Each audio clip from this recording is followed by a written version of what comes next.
OBC आयोग का कार्यकाल 30 सितंबर 2026 तक बढ़ा दिया, जिससे पंचायत और निकाय चुनाव में देरी तय है। ओबीसी आयोग का कार्यकाल बढ़ाने के फैसले ने राजनीतिक माहौल को बिल्कुल गरमा दिया है।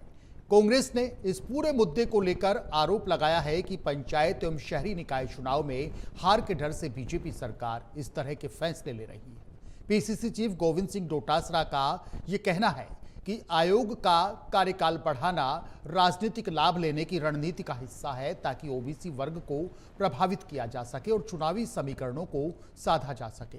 आयोग का काम समय पर पूरा नहीं हो पाया तो इसके पीछे सरकार की नीतिगत विफलता जिम्मेदार है।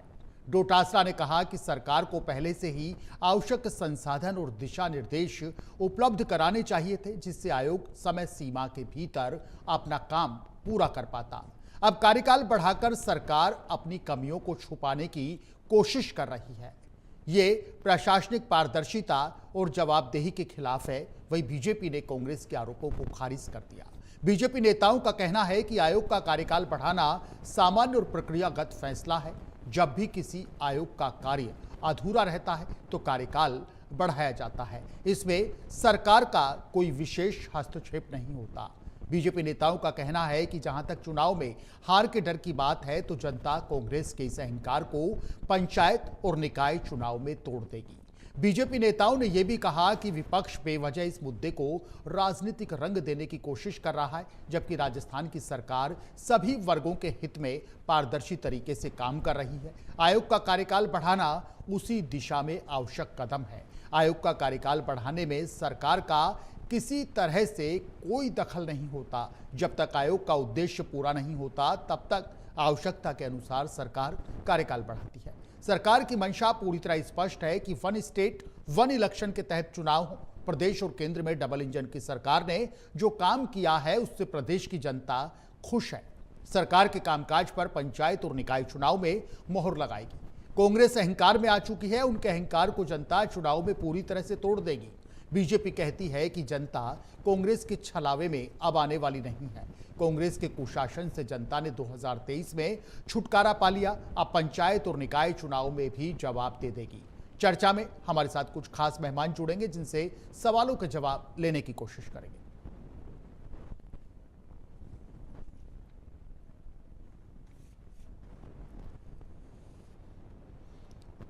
तो पंचायत और शहरी निकाय चुनाव एक बार फिर से राजस्थान में टलते हुए दिखाई दे रहे हैं, चूंकि ओबीसी आयोग का कार्यकाल 30 सितंबर तक राजस्थान सरकार ने बढ़ा दिया है और अब इस पूरे मुद्दे पर सियासत गरमा गई है। कांग्रेस घेर रही है भारतीय जनता पार्टी को, सरकार को, और कांग्रेस का आरोप है कि बीजेपी को इन चुनाव में हार का डर सता रहा है। वहीं बीजेपी ने कांग्रेस के इन आरोपों को खारिज कर दिया। सियासी माहौल पूरी तरह से गरमा गया है। कांग्रेस पूरी तरीके से हमलावर है, आक्रामक है भारतीय जनता पार्टी पर और कह रही है कि खुद के पॉलिटिकल माइलेज के लिए यह सब किया गया है।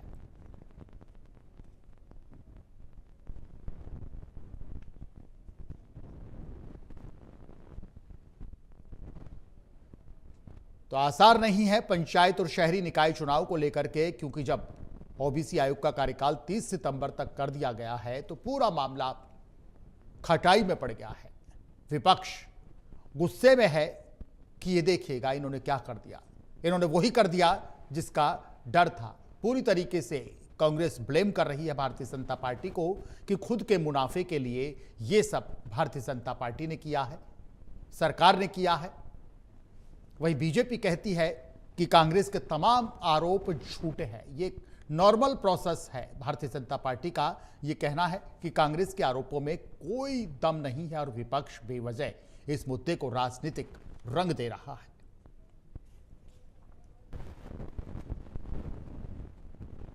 चलिए, दो खास मेहमानों का पैनल हमारे साथ जुड़ गया। वीरेंद्र शर्मा है, भारतीय जनता पार्टी के नेता हैं, राजकुमार शर्मा हैं, कांग्रेस के नेता। आप दोनों का स्वागत है। वीरेंद्र शर्मा जी, आपका स्वागत है India news prime time debate पर। राजकुमार शर्मा जी, आपका भी स्वागत है। आप दोनों खास मेहमानों का स्वागत है। वीरेंद्र शर्मा जी, विपक्ष बड़ा गुस्से में है, आक्रामक है। आज विपक्ष कहता है कि जिसका डर था वही सरकार ने कर दिया, वही बीजेपी ने कर दिया। इन लोगों को हार का डर है पंचायत और निकाय चुनाव में, अब इसलिए इन्होंने ओबीसी आयोग का कार्यकाल बढ़ा दिया है खुद के पॉलिटिकल माइलेज के लिए।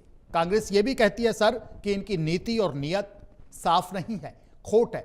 वीरेंद्र शर्मा जी क्या कहेंगे इन आरोपों पर सर? शुरुआत आपसे। नीति भी साफ नहीं है, नीयत भी साफ नहीं है। जी दिनेश जी, ये तो राजस्थान नहीं पूरे देश की जनता जान चुकी है कि किसकी नीयति सही नहीं है और किसकी नीति सही नहीं है। इनके प्रथम प्रधानमंत्री से लेकर इनके गांधी परिवार के जितने भी प्रधानमंत्री बने या जितने भी नेता और वर्तमान के विपक्ष के नेता हैं, उनकी नियति और नीति में कितना खोट है ये रोज रोज हम जान रहे हैं जी। आप राजस्थान के इन पंचायत राज चुनाव का उदाहरण लेना चाहेंगे तो इन्हें बताइएगा कांग्रेस के नेताओं को कि 1994 से पहले राजस्थान में पंचायत राज चुनाव की स्थिति दयनीय क्यों होती थी। जब 1994 में हमारे मुख्यमंत्री भैरव सिंह जी शेखावत राजस्थान में पंचायत राज अधिनियम लेके आए, उसके बाद से राजस्थान में प्रति वर्ष प्रति 5 साल में के दौरान निरंतर चुनाव हो रहे थे। लेकिन ऐसा क्या हुआ कि कांग्रेस शासन में 2020 से 2022 तक 2022 के लास्ट तक चुनाव होते रहे। इन्होंने चुनाव को कितना तोड़ा मरोड़ा, नीति और नियति किसकी सही नहीं थी। लेकिन फिर भी उसके बाद भी स्थिति क्या थी, जब सुप्रीम कोर्ट का सख्त निर्देश आ चुका था कि ओबीसी आरक्षण को वैध बनाने के लिए ओबीसी आयोग का गठन अनिवार्य है, उसके बाद भी कांग्रेस ने ओबीसी आयोग का गठन क्यों नहीं किया। दूसरा विषय आप देखिए, जो कांग्रेस यहां राजस्थान में तो राजनीति कर रहे हैं, लेकिन तेलंगाना में फरवरी 2024 के बाद से लेकर अब तक 2 साल होने को आए हैं, अब तक वहां पे पंचायत राज चुनाव नहीं हुए। वहां के लिए क्यों नहीं बोलते हैं? हिमाचल प्रदेश में 6 महीने से ऊपर का कार्यकाल हो चुका है, लेकिन अभी तक वहां पे पंचायत राज चुनाव नहीं हुए। वहां पे तो कांग्रेस का शासन है, क्यों नहीं करवा रहे हैं चुनाव वहां पे? लेकिन उसके लिए कुछ नहीं बोलेंगे, सिर्फ और सिर्फ गंदी राजनीति करेंगे। और ये क्यों नहीं बताते हैं कि इनके समय में जो त्रुटियां हुई, इनके समय में परिसीमन में जो खामियां रखी गई और राजनीतिक लाभ लेने के लिए इन्होंने जिस प्रकार के हथकंडे अपनाए 2020 से 2022 के बीच में, उनके लिए क्यों नहीं बताते हैं? इनको बताना चाहिए कि राजस्थान में पहली बार हुआ जब 2020 से 2022 के बीच में अलग अलग रूप में पहले परिषद के चुनाव हुए, पंचायत जिला परिषदों के चुनाव हुए, फिर पंचायत समिति के चुनाव हुए, फिर टुकड़ों में अलग अलग जिलों में सरपंचों के चुनाव हुए। यानी ग्राम पंचायत चुनाव को भी इन्होंने 3 वर्षों तक करवाया। और इससे पहले तो राजस्थान में निरंतर चुनाव होते थे, हर 5 साल में चुनाव हो रहे थे और एक ही डेट पे हो जाते थे। राजकुमार जी गवाह है, राजस्थान में जब भी चुनाव हुए पंचायत राज के, तो एक दिन पहले पंचायत समिति और जिला परिषद के चुनाव होते थे और दूसरे दिन ग्राम पंचायत सरपंचों के चुनाव होते थे। लेकिन 2020 में ऐसा क्यों किया? और मैं समझता हूं, लेकिन उसके बाद भी भारतीय जनता पार्टी पूर्ण रूप से लोकतंत्र में विश्वास रखती है और लोकतांत्रिक अधिकारों का जो उत्सव है चुनाव, उसको अधिकारों के साथ करवाना चाहती है। हर व्यक्ति का अधिकार है। राजस्थान में 44 से लेकर 50% तक की जनसंख्या ओबीसी वर्ग की है, जो किसानी कौम है, जो किसान है। क्या उन लोगों को पंचायत राज चुनाव में अधिकार नहीं मिलने चाहिए? कांग्रेस बता दे, कांग्रेस स्पष्ट करे, कांग्रेस के अध्यक्ष बताएं कि वह उनका अधिकार चाहती है नहीं, उनका आरक्षण चाहती है या नहीं। ओबीसी आयोग का जो गठन हुआ है उसके जब परिणाम आएंगे उसके अनुसार चुनाव चाहती है नहीं। अगर वो नहीं चाहती है तो क्यों नहीं बोल रही? विधानसभा में भी हमारे नेता ने कहा कि आप बता दीजिए, आप बोल दीजिए कि हम ओबीसी आयोग के अनुसार चुनाव नहीं चाहते हैं। वहां क्यों नहीं बोले? सिर्फ और सिर्फ बयानवीर बन रहे हैं। इनके एक नेता का पूर्व मुख्यमंत्री के बयान आ चुके, फिर इनके प्रदेश अध्यक्ष के बयान आए, फिर इनके नेता प्रतिपक्ष के बयान आए और एक बयानवीर अभी पश्चिम बंगाल चुनाव में गए हुए हैं, उनके बयान का भी हमें इंतजार है। जो टॉक से बयान आएंगे और बयान किस आधार पे देंगे? इनको तो यह भी तक पता नहीं है कि ट्रिपल टेस्ट केस क्या होता है। ट्रिपल टेस्ट के बिना ओबीसी आयोग के परिणाम नहीं माने जाएंगे, या ओबीसी आयोग ने अभी तक क्या क्या कार्य कर चुका है, इनको कुछ पता नहीं, सिर्फ और सिर्फ बयान देने। और मैं समझता हूं, आप पूछ लीजिए इनसे कि तेलंगाना और हिमाचल के बारे में भी ये क्या कहेंगे। ठीक है वीरेंद्र शर्मा जी, ठीक है राजकुमार शर्मा जी। वीरेंद्र शर्मा जी कहते हैं तमाम आरोप बेबुनियाद हैं, झूठे हैं, बेवजह राजनीतिक तूल दे रहे हैं। और वीरेंद्र शर्मा साहब एक बात और ये कहते हैं, हमारी सरकार भारतीय जनता पार्टी एक ऐसी पार्टी है, सभी वर्गों का साथ, सभी वर्गों का विकास। ओबीसी को हम यूं नहीं छोड़ सकते, ओबीसी वर्ग का भी हम विकास चाहते हैं, उनके साथ भी जस्टिस होना चाहिए, ये हमारी मंशा है। एक सवाल भी दागते वीरेंद्र शर्मा जी कि कांग्रेस बता दे ओबीसी वर्ग का भला चाहती है या नहीं चाहती। कार्यकाल बढ़ाने के पीछे ओबीसी आयोग का सिर्फ इतना सा उद्देश्य है कि उस वर्ग के साथ नाइंसाफी नहीं हो, उसके साथ भी जस्टिस हो। राजकुमार शर्मा जी। दिनेश जी, कल हनुमान जयंती है मैं अपनी ओर से, कांग्रेस पार्टी की ओर से आपको और आपके सभी दर्शकों को, जी। पैनलिस्ट को हनुमान जयंती की पूर्व संध्या पर हार्दिक शुभकामनाएं प्रेषित आपको करता भी, हूं। आपको भी, आप और सभी को। बालाजी महाराज से प्रार्थना करता हूं कि भारतीय जनता पार्टी को तमाम राज्यों से लेकर केंद्र तक सद्बुद्धि दे। हम्म। पिछले 2.5 साल से राजस्थान में भारतीय जनता पार्टी की सरकार है और लगभग 12 साल से जी। देश में भारतीय जनता पार्टी की सरकार है। बिल्कुल।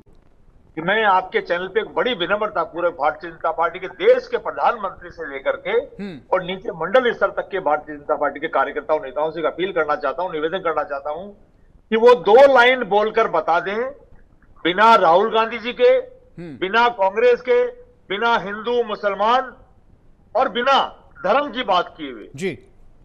ये भारतीय जनता पार्टी के नेता सुबह से लेकर रात तक कांग्रेस पार्टी ने ये मुद्दे किया, पे आइए राजकुमार जी, मुद्दे पे आइए, नेहरू जी ने मुद्दे ये पे किया। आइए। मैं आपके चैनल पे भारतीय जनता पार्टी के तमाम नेताओं को कहना चाहता हूं, केवल 2 मिनट बोल के बताइए इन तमाम 5, 7, 10 जी। शब्दों के अलावा। नहीं शर्मा सर, ओबीसी के साथ न्याय हो, ओबीसी के साथ राजस्थान में इस वर्ग के साथ न्याय हो, ओबीसी आयोग जो अपना काम है वो पूरा करे, ये कांग्रेस नहीं चाहती क्या सर? वीरेंद्र शर्मा जी एक ही सवाल करते हैं कि ओबीसी के साथ इंसाफ हो या ना हो। राजकुमार शर्मा जी इंडिया न्यूज के मंच पर बता दें। हम सभी वर्गों के साथ जस्टिस करने में विश्वास रखते हैं, ओबीसी के साथ न्याय हो या नहीं हो, शर्मा साहब ये बता दें। वीरेंद्र शर्मा जी ये कहते हैं। दिनेश जी, मैं वीरेंद्र जी को बताना चाहता हूं, पूरी बीजेपी को बताना चाहता हूं, पूरे देश में केवल एकमात्र पार्टी है, उसका नाम है कांग्रेस जी। कांग्रेस चाहती है हिंदू, मुसलमान, सिख, ईसाई, जैन, बौद्ध, तमाम जातियों के, छोटे बड़े, अमीर गरीब, महिला पुरुष, हर स्टेट तमाम लोगों का सम्मान हो इस देश के अंदर।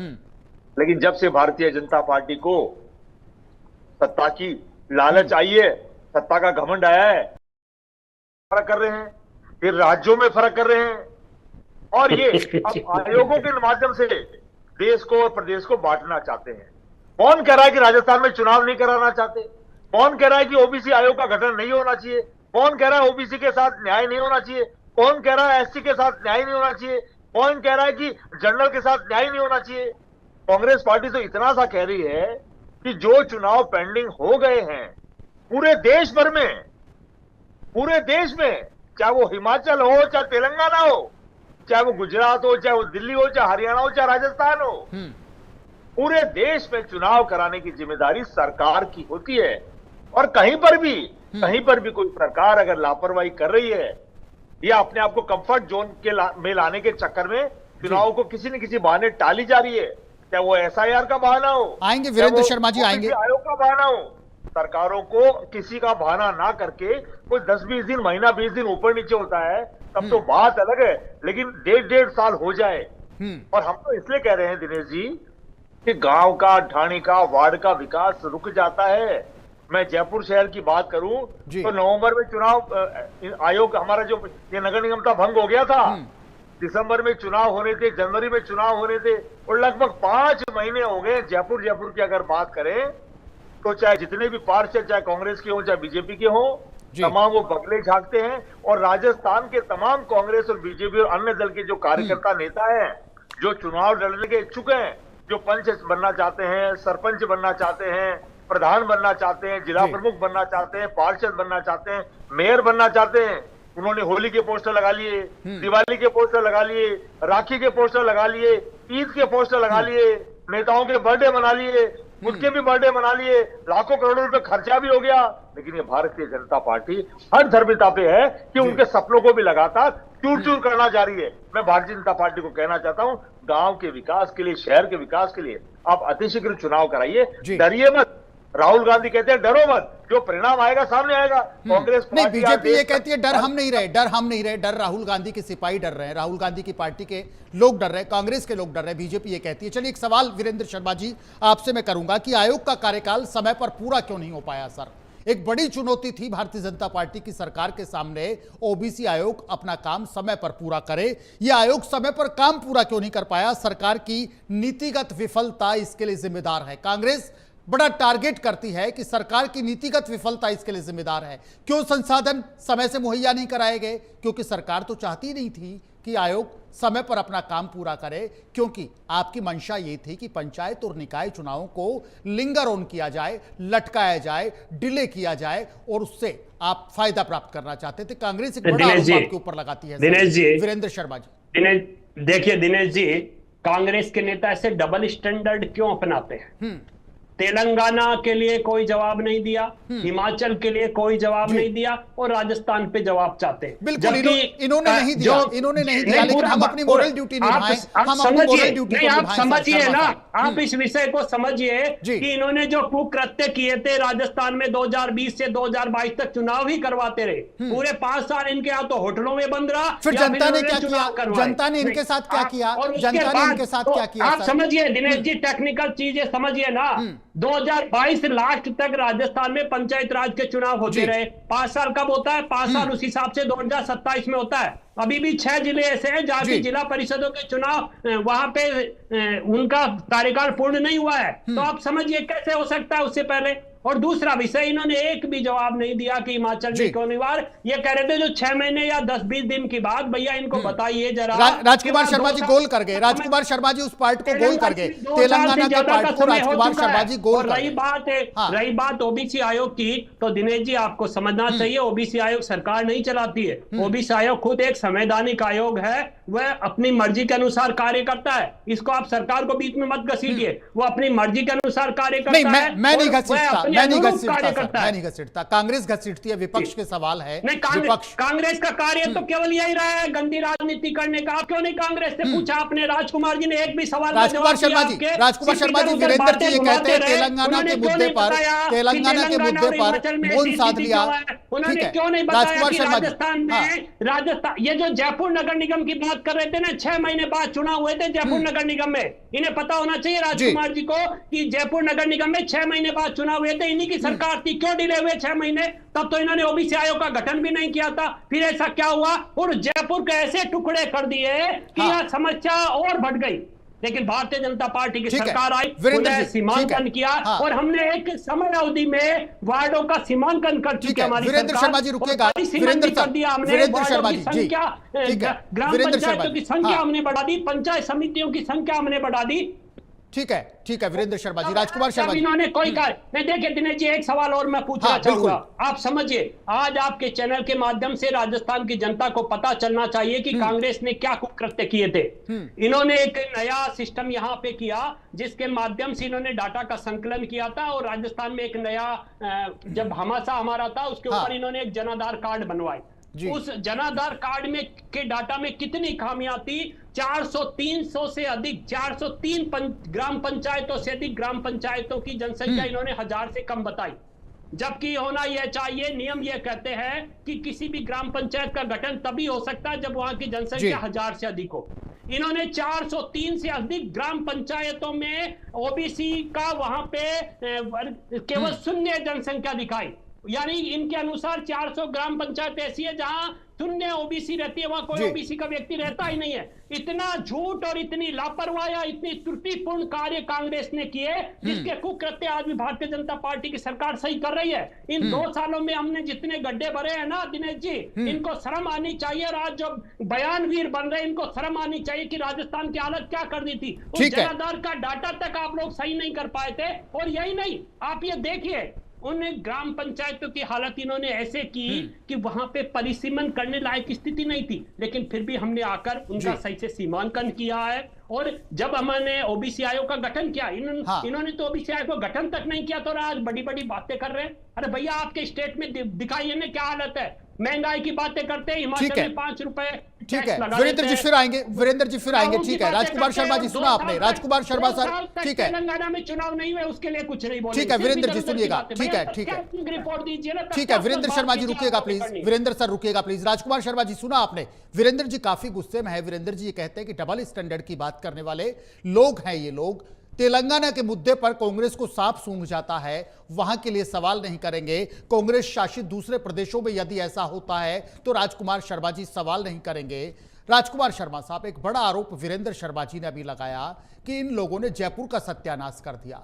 इन लोगों ने, गहलोत साहब ने, उनके मंत्रियों ने, उनकी सरकार ने उस समय राजस्थान में थोक के भाव में जिले बांट दिए, जिले बना दिए अपने अंतर कलह को शांत करने के लिए। और वो लोग हमारे ऊपर सवाल उठाते हैं कि ओबीसी आयोग का कार्यकाल क्यों बढ़ा दिया, ओबीसी आयोग अपना काम क्यों पूरा नहीं कर पाया। वीरेंद्र जी कहते हैं सरकार का इसमें कोई ज्यादा हस्तक्षेप नहीं होता, ये एक संवैधानिक संस्था है, इनका एक अपना काम है, हम कैसे इस काम को प्रभावित कर सकते हैं। लेकिन कांग्रेस अपने गिरेबान में झांके, 5 साल में क्या किया था, जयपुर का क्या हश्र किया, जयपुर की जनता कांग्रेस को माफ नहीं करेगी। जिलों के नाम पे राजस्थान की जनता के साथ किस तरीके से छलावा किया, राजस्थान की जनता भी इनको माफ नहीं करेगी। और जब तेलंगाना के लिए बीजेपी इनसे पूछती है कि वहां का मुद्दा क्यों नहीं उठाते, तो कांग्रेस के नेताओं को सांप सूंघ जाता है। राजकुमार शर्मा जी।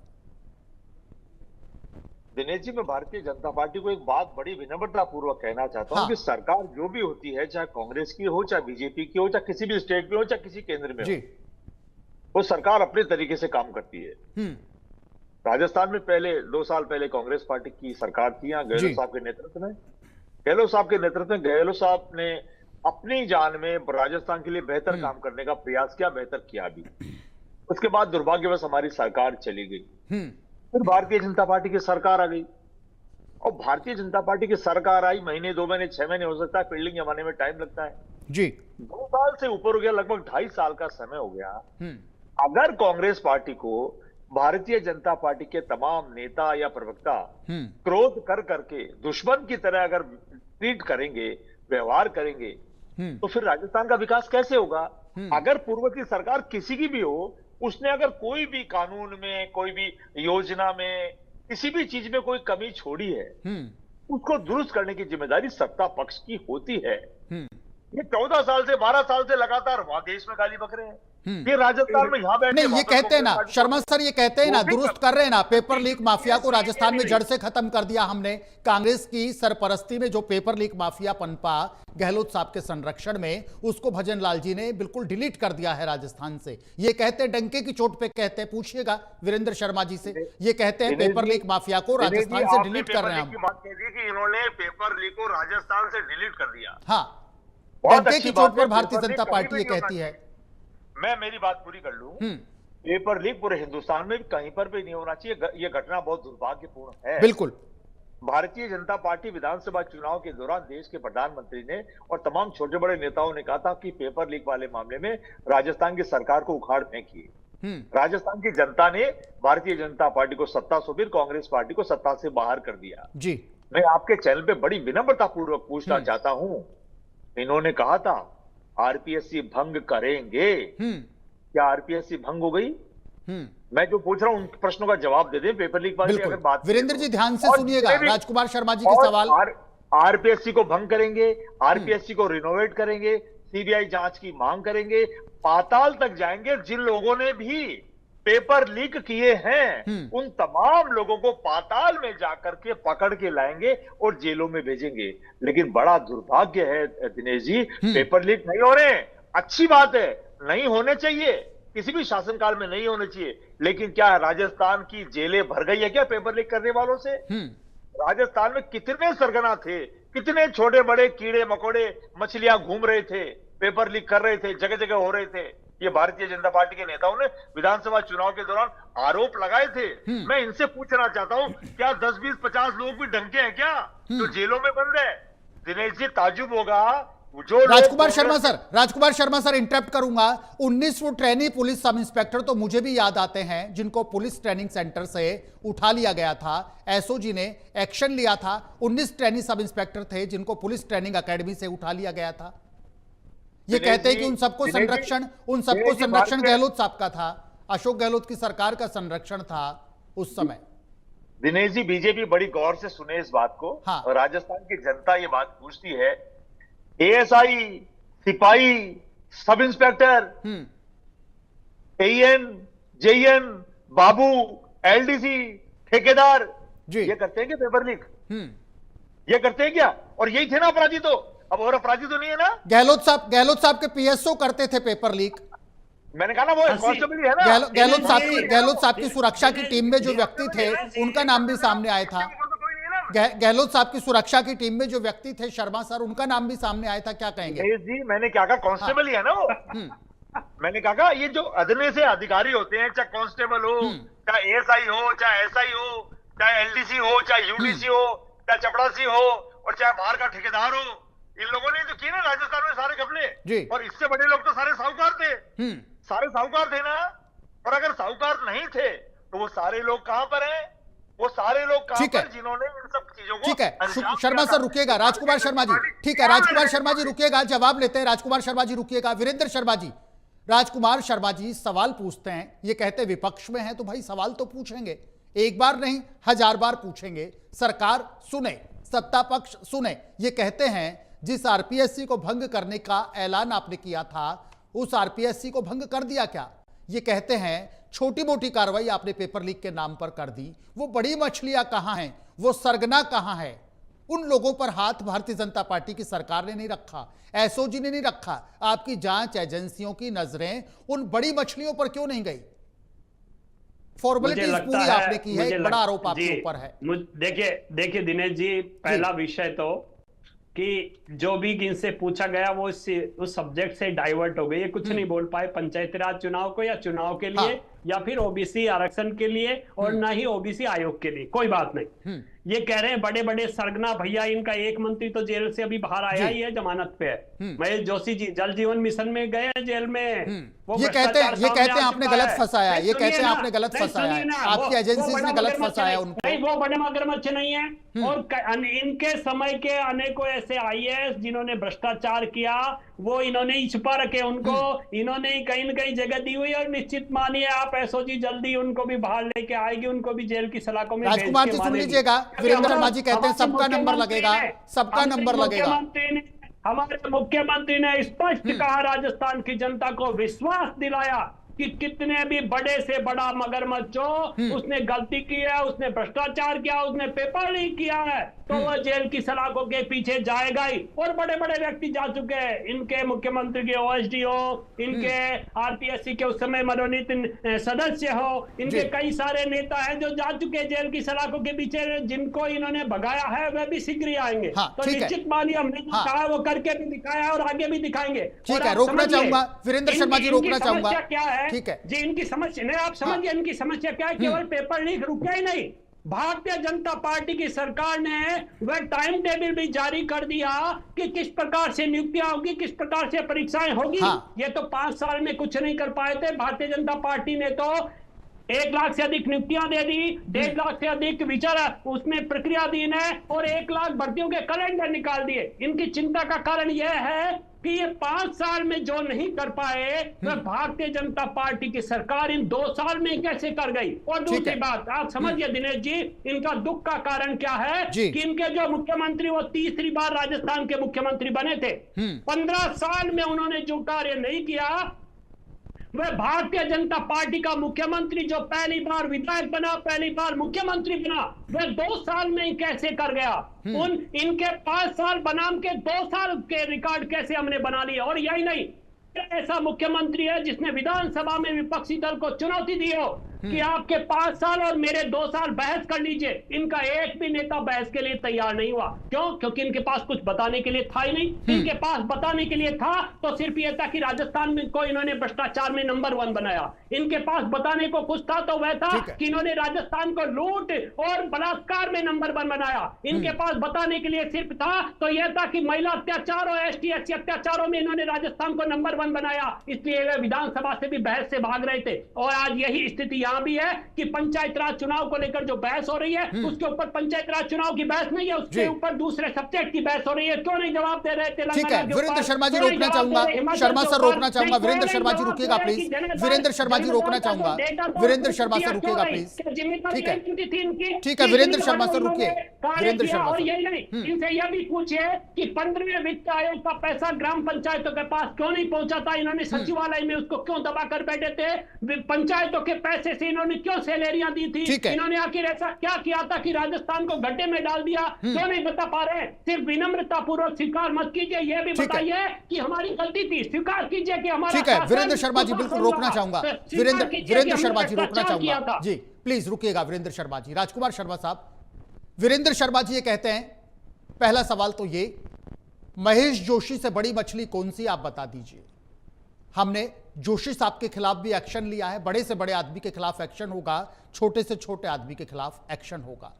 दूसरी बात, वीरेंद्र शर्मा जी ये कहते हैं कि पंचायतों का हक आप लोग खा गए, गहलोत साहब के शासन में पंचायतों की आपने सुध नहीं ली, उनका बजट आप खा गए और कोरी वाही आप करते हैं, झूठी बातें आप करते हैं और क्षमता आपकी है नहीं। जब पंचायत चुनाव होंगे, निकाय चुनाव होंगे राजस्थान में, तो भजनलाल सरकार के कामकाज से राजस्थान की जनता खुश है। डबल इंजन की डबल सरकार अच्छे से काम कर रही है। पंचायत और निकाय चुनाव में फिर आपको हम मजा चखा देंगे।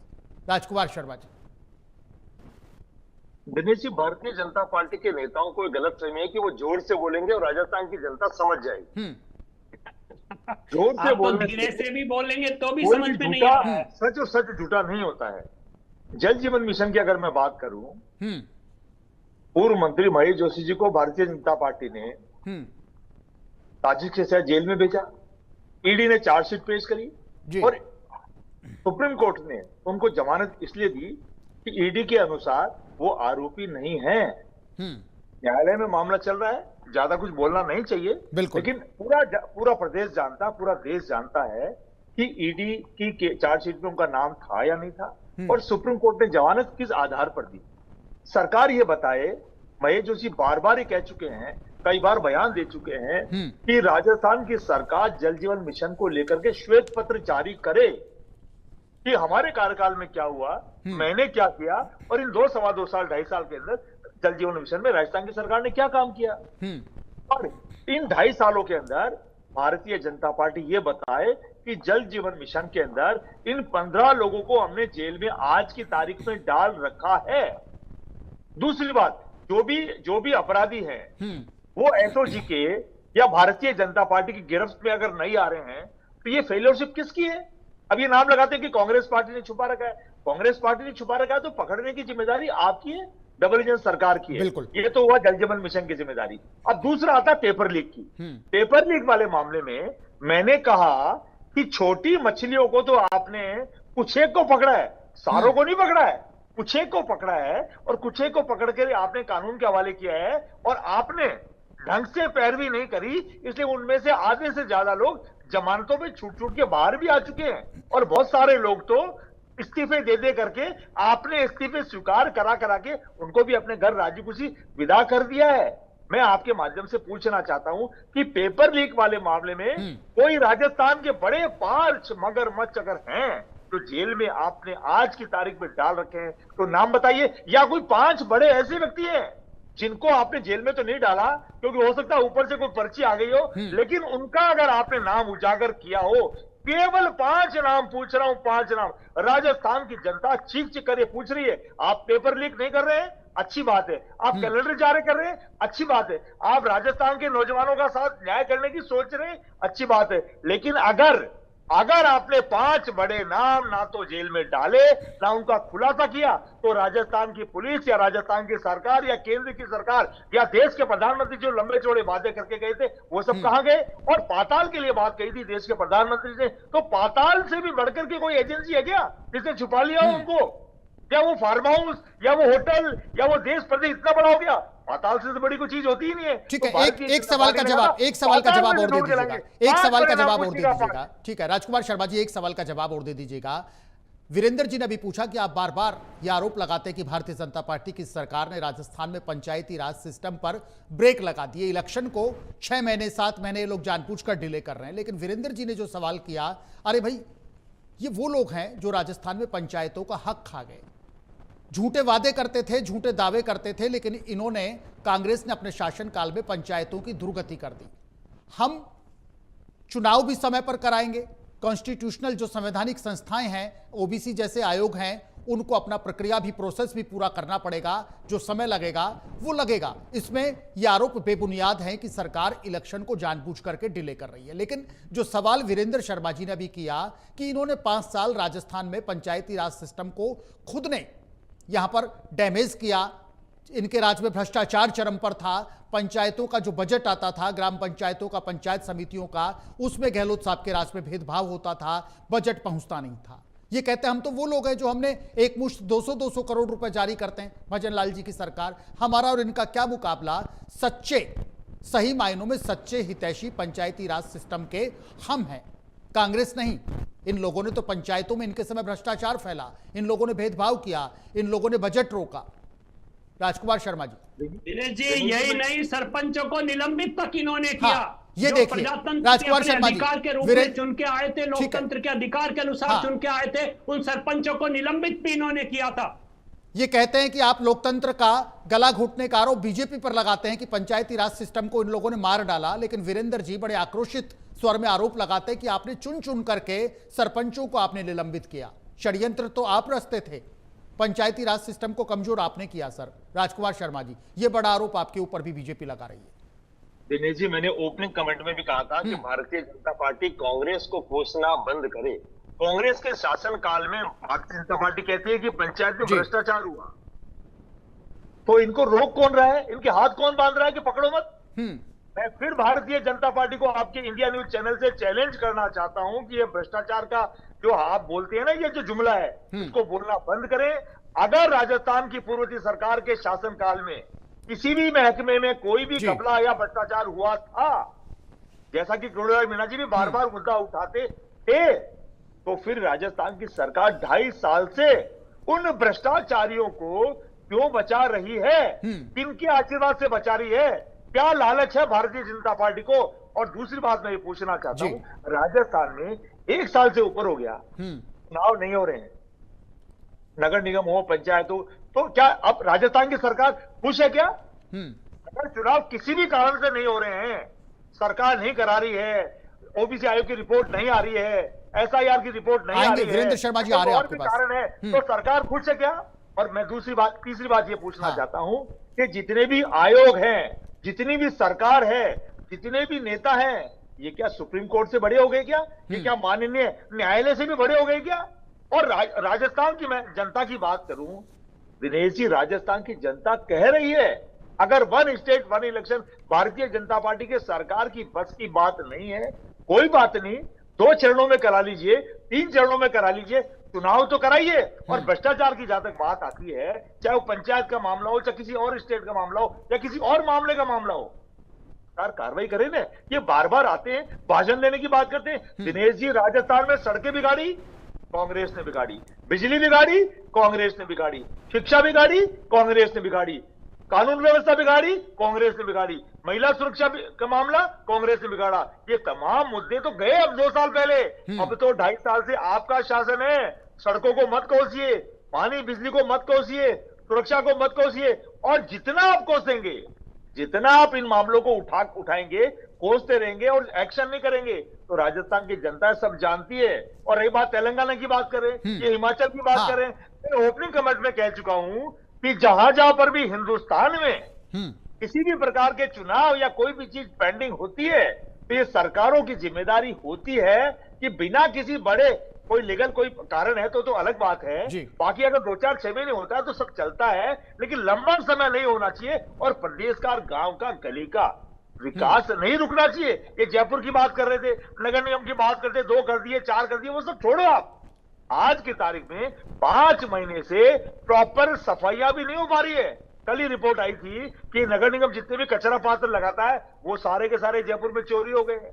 अब आप बताओ, इनके राज्य में चौराहों पर स्टैच्यू जो लगती है वो सुरक्षित नहीं, इनके राज्य में कचरा पात्र जो डाले हैं वो सुरक्षित नहीं, मंदिर में घंटियां सुरक्षित नहीं, मंदिर में मूर्तियां सुरक्षित नहीं। तो मैं तो भारतीय जनता पार्टी को कहना चाहता हूं, कांग्रेस पार्टी को आपने बहुत कोस लिया, रोजाना हम चैनल पे कोसते हैं, लेकिन ऐसा तो कोई चैनल लाइए या ऐसा तो कोई प्रवक्ता लाइए जो ये कहे कि नहीं हमारी जिम्मेदारी बनती है। अब जो पहले किया उसको छोड़ो, अब हम सब कुछ ठीक करेंगे। जो पहले किया, जो बीती बात विसारिए, आगे की सुधरे। ठीक है राजकुमार शर्मा जी, ठीक है शर्मा सर। वीरेंद्र शर्मा जी, आपने सुना, राजकुमार शर्मा जी तंज भी कसते हैं, आरोप भी लगाते हैं और गुस्सा भी जाहिर करते हैं। ये कहते हैं 2.5 साल हो गए जनाब, अब तो कुछ काम कर लीजिए, अब तो कुछ काम कर लीजिए। एक बड़ा आरोप और लगाते हैं ये, भगवान राम का नाम लेकर के सत्ता में आने वाले ये लोग, इनके राज्य में मंदिर सुरक्षित नहीं है, मंदिरों की घंटियां सुरक्षित नहीं है, भगवान सुरक्षित नहीं है, जयपुर में मंदिर चोरों के निशाने पर हैं, नगर निगम लापरवाह है, कुछ तो काम कीजिए।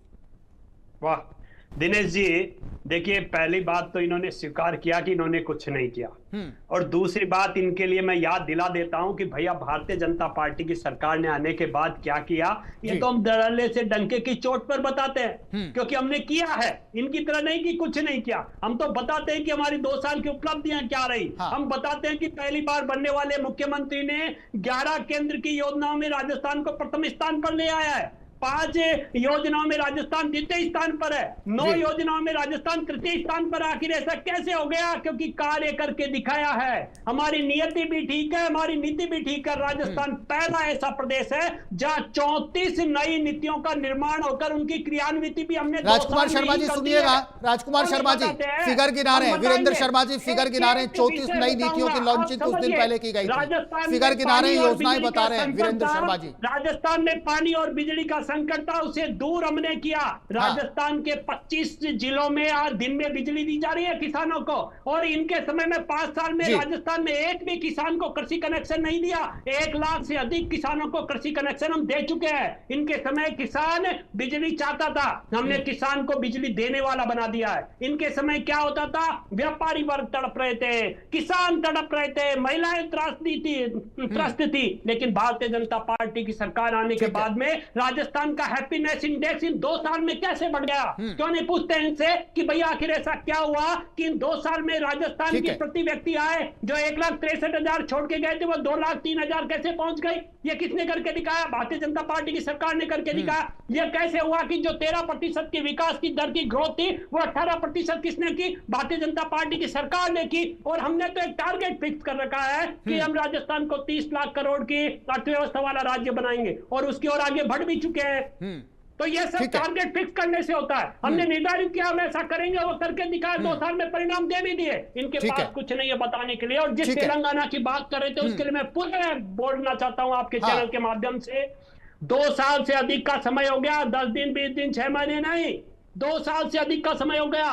राजस्थान की स्थिति तो ऐसी है कि राजस्थान में अंतिम पंचायती राज चुनाव 2022 में हुए थे। अब 2022 से 5 साल लगा ले तो 2027 तक का कार्यकाल है। इसलिए राजकुमार जी आप कहने लायक रहे नहीं कुछ भी, क्योंकि हम तो पूर्ण रूप से नीति के रूप में कार्य कर रहे हैं। और हमारा दायित्व था, हमने स्वीकार किया कि हमारे यहाँ के ओबीसी वर्ग को न्याय मिलना चाहिए, उनके अधिकारों की रक्षा होनी चाहिए। कांग्रेस वह काम नहीं करेगी। क्यों नहीं इन्होंने ओबीसी आयोग का गठन किया? क्यों नहीं पूछते हैं आप इनसे कि ओबीसी आयोग का गठन? ठीक है वीरेंद्र शर्मा जी, ठीक है राजकुमार शर्मा जी, सुना आपने। राजकुमार शर्मा जी, वीरेंद्र शर्मा जी ये कहते हैं, वीरेंद्र शर्मा जी ये कहते हैं, ठीक है वीरेंद्र जी रुकिएगा। इनका ओबीसी का मुख्यमंत्री अपने समाज को हक क्यों नहीं दे पाया? उनके अधिकारों का, उनके न्याय का उन्होंने क्यों किया? उनका गला क्यों घोटा उन्होंने? ठीक है वीरेंद्र जी, ठीक है वीरेंद्र शर्मा जी, ठीक है राजकुमार शर्मा जी, राजकुमार शर्मा जी सुना आपने। वीरेंद्र जी ये कहते हैं भजन राज में इन्होंने क्यों हटाया जो लोकतांत्रिक रूप से चुनकर आए थे? ठीक है राजकुमार शर्मा जी, वीरेंद्र शर्मा जी ये कहते हैं भजन राज में हमारी नीति भी अच्छी है, हमारी नीयत भी अच्छी है, किसान के खेत में हमारे प्रयासों से फसल लहला रही है, बिजली पहुंच रही है। कांग्रेस के राज में बिजली तार से आउट थी, गांव ढाणी तक बिजली पहुंच रही है, मां बहिनें भी खुश हैं, युवा भी खुश है, रोजगार भी दिया है, किसान को बिजली भी दी है, हर वर्ग का हम ध्यान रख रहे हैं। तो फिर भला इस ओबीसी वर्ग को हम कैसे छोड़ दें कि इसके साथ ना इंसाफी हो? इस वर्ग के साथ भी इंसाफ होना चाहिए, जस्टिस होना चाहिए। कांग्रेस जवाब दे, कांग्रेस क्यों अन्याय करना चाहती है, क्यों प्रेशर बनाना चाहती है, क्यों माहौल खराब करती है, क्यों सियासी टेम्परेचर को इस ओबीसी आयोग के नाम पर बेवजह राजनीतिक रंग दे रही है कांग्रेस? क्या कांग्रेस ओबीसी वर्ग के साथ नहीं है? पहले तो राजकुमार शर्मा जी इस सवाल का जवाब दें। दूसरा वीरेंद्र शर्मा जी ये सवाल करते हैं कि इनकी दुकान में सामान नहीं है बताने के लिए। कांग्रेस पार्टी ने राजस्थान में 5 साल में क्या किया? कुछ है ही नहीं, बताएंगे कहां? राजकुमार शर्मा जी। दिनेश जी, भारतीय जनता पार्टी कह रही है ना हमारी नीयत साफ है। हाँ बिल्कुल, हमारा काम करने का तरीका भी साफ है। बिल्कुल। ये 1200 करोड़ रुपए का निवेश अटका हुआ है। फ्रांस की एक कंपनी का एमओयू किया था इन्होंने 35 लाख करोड़ रुपए का, और राजस्थान के लोगों की गाड़ी कमाई का करोड़ों रुपया खर्च किया था मौज मस्ती के अंदर, पार्टियों के अंदर। वीरेंद्र जी को दिखाइए जरा, वीरेंद्र जी को दिखाइए, राजकुमार शर्मा जी, राजकुमार शर्मा जी तर्कों के साथ कटिंग भी वीरेंद्र शर्मा जी को दिखा दीजिए। होटलों में बंद कौन था? मौज मस्ती होटलों में वीरेंद्र जी को किसने दिखाइए, की थी? वीरेंद्र जी। इनको बताइए ना, होटलों में बंद कौन था, मौज मस्ती किसने की थी? मेरे पास भी इनके इतने उदाहरण पड़े हुए हैं, होटलों में बंद के बिल पड़े हुए हैं, इनके नेताओं के फोटो पड़े हुए हैं, किस प्रकार थाली सजाकर होटलों में रुकिए, बैठे वीरेंद्र रहते शर्मा थे। सर रुकेगा, बताइए वीरेंद्र ना शर्मा सर इनको, रुकेगा, इनको आपके पास बताइए, फिर आएंगे, होटलों वीरेंद्र के शर्मा सर आपके पास फिर आएंगे, राजकुमार जी से जवाब ले लेते आएंगे आपके पास। हाँ Rajkumar ji please be continued. राजकुमार शर्मा जी, खबर है राइजिंग राजस्थान में फ्रांस की एक कंपनी ने 1200 करोड़ रुपए का एमओयू किया था और फ्रांस के दूतावास ने मुख्यमंत्री को पत्र लिखा है कि रिको के कर्मचारी उनको जमीन नहीं दे रहे हैं और ये प्लान था 1200 करोड़ का माल्ट का प्लान था। कोटा में 50 एकड़ जमीन चिन्हित की गई थी, लेकिन आज दिन तक उनको जमीन रिको ने नहीं दी है। फ्रांस के दूतावास ने राजस्थान के माननीय मुख्यमंत्री आदरणीय भजनलाल जी शर्मा को ये चिट्ठी लिखी है।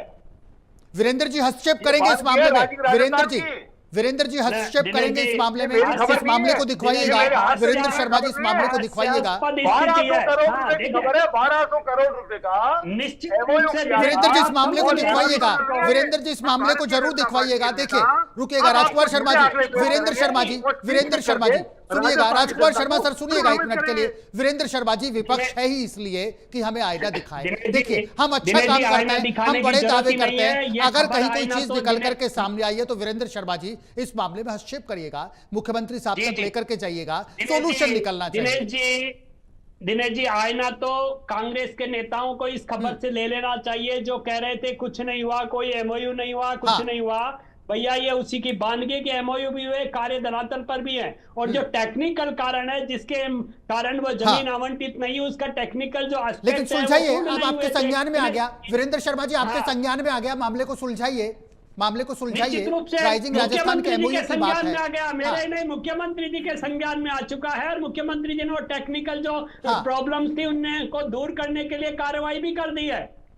तो मुझे तो अच्छा लगा कि कांग्रेस के नेताओं को समझ में तो आया कि वास्तव में एमओयू हुए हैं और धरातल पर भी उतर रहे हैं। तो ये अच्छा लगा, आपके चैनल के माध्यम से स्पष्ट हुआ कि कांग्रेस के नेताओं ने स्वीकार कर लिया कि राइजिंग राजस्थान में वास्तव में काम हुए थे। ठीक है वीरेंद्र शर्मा जी, ठीक है वीरेंद्र शर्मा जी, ठीक है। होटलों में सरकार बंद थी जो एआरसी कर रही थी, इनके नेता थालियों के 36 पकवान लेकर बैठे रहते थे, उनकी फोटोएं दिखाए ना आप कभी चैनल पे, वीरेंद्र शर्मा जी प्लीज। कांग्रेस का 5 साल कैसे निकले थे। ठीक है Sharma sir please final comment का रुख करेंगे, कंक्लूड करेंगे प्राइम टाइम डिबेट को। राजकुमार शर्मा जी फाइनल कमेंट से आपसे लेंगे, उसके बाद वीरेंद्र जी का रुख करेंगे। राजकुमार शर्मा जी किन मुद्दों को लेकर के किस तरीके से आप भारतीय जनता पार्टी को पंचायत और निकाय चुनाव में घेरेंगे, क्या आपकी रूपरेखा है, क्या आपने कोई व्यू रचना किस तरीके से तैयार की है? 2 मिनट का समय सर। राजकुमार शर्मा जी प्लीज।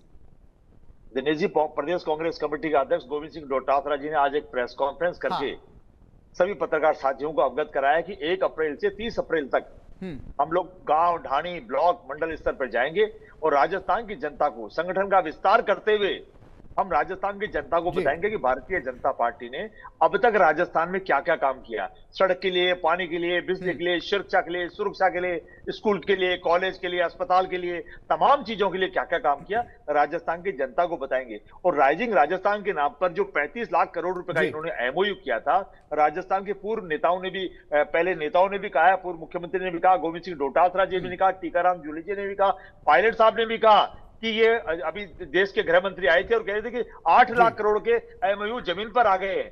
और जब इन तमाम नेताओं ने कहा था कि इनमें से 8 लाख करोड़ रुपए के एमओयू जमीन पर आ गए, तो मैं आज आपके चैनल पे तमाम नेताओं की तरफ से, कांग्रेस की तरफ पूछना चाहता हूं कि अगर 4 या 5 करोड़ रुपए के एमओयू जो आप जमीन पर आ गए हैं उनकी सार्वजनिक खबर एक अखबार में कर दे तो राजस्थान की जनता को तसल्ली हो जाएगी कि हमारा जो गाड़ी कमाई का पैसा आपने मौज मस्ती में खर्च किया था, ये खबरें तो झूठी हो सकती है, ये खबरें तो झूठी हो सकती है, लेकिन देश के गृह मंत्री और प्रधानमंत्री जी जो वादा राजस्थान की जनता से किया था, राजस्थान की जनता को तसल्ली हो जाएगी, हमारी गाड़ी कमाई का पैसा निश्चित तौर पर निवेश में लग रहा है। ठीक है राजकुमार शर्मा जी, एक सवाल, एक छोटा सा सवाल और, ऐसे आपको ये सवाल कर सकता है लेकिन आपकी भावनाओं का पूरा सम्मान, आपका व्यक्तिगत रूप से पूरा सम्मान। पंचायत और निकाय चुनाव जब होंगे तो क्या गहलोत साहब, पायलट साहब, डोटासरा साहब, टीकाराम जूली एक जाजम पर होंगे, एक साथ जाएंगे? वो जो एक सीन आता था पिछले चुनाव में कई बार, एक बाइक पर गहलोत साहब और पायलट साहब, क्या वो नजारा कांग्रेस का फिर दिखेगा? दिनेश जी, भारतीय जनता पार्टी ने तो बहुत कोशिश की थी विधानसभा के अंदर, पहले ही बहुत कोशिश की थी हमारी सरकार को गिराने की। ये तो पायलट साहब के खून में कांग्रेस का खून था, कांग्रेस के उन तमाम विधायकों के डीएनए में कांग्रेस का खून था। वीरेंद्र जी हंसते हैं, वीरेंद्र जी हंस रहे हैं इस बात पर कि पूरी भारतीय जनता पार्टी ने इतनी से लेकर चोटी तक का जोड़ लगा दिया, सरकार को गिरा नहीं पाए और राज्यों में गिरा पाए, लेकिन राजस्थान में इनकी दाल निकली। तो मैं तो इतना कहना चाहता हूं कि कांग्रेस पार्टी के तमाम नेता पहले भी एक थे, आज भी एक है और भविष्य में भी सोनिया गांधी। ठीक है, अच्छी बात है, अच्छी बात है राजकुमार शर्मा जी। वीरेंद्र शर्मा जी, सुना आपने, राजकुमार शर्मा जी कहते हैं पूरी पार्टी एकजुट है, सचिन पायलट साहब, गहलोत साहब, टीकाराम जी जूली साहब और गोविंद सिंह जी डोटासरा साहब, कांग्रेस का एक एक जवान, कांग्रेस का एक एक सिपाही, बड़े से बड़ा नेता एकजुट होकर पंचायत चुनाव में जाएगा, आपको घेरेगा, अपने लिए वोट मांगेगा और पंचायत चुनाव में कांग्रेस इस बार परचम लहराएगी। वीरेंद्र शर्मा जी, आप क्या लेकर के जाएंगे जनता के बीच में? ये कहते हैं हमारा प्लान बिल्कुल सॉलिड प्लान है, इस बार हम फेल नहीं होंगे, हम अच्छे नंबरों से पास होंगे। देखिए, कांग्रेस की स्थिति आज ऐसी हो चुकी है कि इनके बयानवीर ऐसे ऐसे बयान दे रहे हैं, मुझे तो शर्म आ रही है इस चैनल पे भी बोलने में, कि कांग्रेस के पूर्व मुख्यमंत्री जिन्होंने सचिन पायलट जी के लिए क्या बोला था, नाकारा निकम्मा, और आज कह रहे कि हमारे आदर्श हम मिलकर जाएंगे। भैया, आपके यहाँ तो संगठन का निर्माण ही नहीं हुआ, किस संगठन को सक्रिय करने जा रहे हैं? अभी तक भी इनके ब्लॉक कांग्रेस के अनेकों जगह पे तहसीलों में इनमें पोस्टें खाली है, वहां निर्माण नहीं कर पाए, जिलों की इनकी डीसी की वो नहीं बनी है, कमेटियां नहीं बनी, ये करें संगठन को मजबूत करने जाएंगे। संगठन है कहा जिसे मजबूत ये आपका विषय, आपका आंतरिक विषय है, कीजिए, लेकिन ऐसा मत बताइए कि सचिन पायलट जी के लिए ये वो, गहलोत जी सचिन पायलट जी के लिए क्या क्या बोले थे, कभी वह भी सुनिए। मुझे तो लगता है अगर भारतीय जनता पार्टी का कोई कार्यकर्ता या कोई पदाधिकारी इस प्रकार की बातें सुनता ना अपने लिए, तो उसी दिन वह पार्टी को छोड़ देता। लेकिन क्या इनका आंतरिक विषय है, भारतीय जनता पार्टी पंचायत राज चुनाव में ओबीसी की जो हमारी पिछड़ी जातियां हैं, जो समाज है, जो किसानी समाज है, उनके अधिकारों की लड़ाई लड़ रहा है और उनकी हितों की सुरक्षा के लिए ही हमने ओबीसी आयोग का गठन किया है। और जब उसके परिणाम आ जाएंगे, ओबीसी आयोग जब अपना पूर्ण रिपोर्ट देगी, उसके आधार पर जब चुनाव होंगे, तो राजस्थान में आप समझिएगा एक लोकतंत्र के अधिकारों का एक ऐसा उत्सव होगा पहली बार, जैसे भैरव सिंह जी शेखावत ने किया ना, कि राजस्थान में पंचायत राज चुनाव अधिनियम बनाया, तो राजस्थान में खुद का पंचायत राज आयोग बना, और भैरव सिंह जी शेखावत ने राजस्थान वित्त आयोग का गठन राजस्थान में पहली बार किया था। कांग्रेस ने तो सिर्फ झूठे वादे किए कि हम पंचायतों को मजबूत बनाएंगे, लोकतंत्र को मजबूत बनाएंगे, क्या किया, आपातकाल लगा दिया, 100 से अधिक सरकारों को बर्खास्त कर दिया, ठीक उसी प्रकार सरपंच को निलंबित कर दिया। भारतीय जनता पार्टी की ऐसी सरकार जिसने प्रशासक के रूप में सरपंचों को लगाया हुआ है, उन लोकतांत्रिक अधिकारों का पूर्ण रूप से हमने उनकी भावनाओं को समझा है, उनका हमने अधिकारों का पूर्ण लोकतंत्र में जो चुन के आए थे उन्हीं को हमने प्रशासक लगाया, इनकी तरह नहीं। तेलंगाना में प्रशासक, वीरेंद्र शर्मा जी ठीक है, वीरेंद्र शर्मा जी ठीक है, लोकतंत्र चुने हुए जनप्रतिनिधियों को प्रशासक लगाया है। क्यों? क्योंकि हमारी नीति और नियति दोनों सही है। हम चुनाव कराना चाहते हैं, लेकिन ओबीसी आयोग के कार्यकाल पूर्ण होने के बाद जब वो रिपोर्ट आएगी कि किन किन पंचायतों में ओबीसी के लोगों का अधिकार है, वहां ठीक है। आप दोनों मेहमानों का शुक्रिया, वीरेंद्र शर्मा जी शुक्रिया, राजकुमार शर्मा जी शुक्रिया। तो कुल मिलाकर ये देखना होगा कि पंचायत चुनाव पर इस समय पूरे प्रदेश में सियासी पारा पूरी तरीके से हाई लेवल पर है। कब तक चुनाव होते हैं, जो दावे किए जा रहे हैं कांग्रेस की तरफ से, बीजेपी की तरफ से, किस तरीके से कौन सी पार्टी की मंत्रणा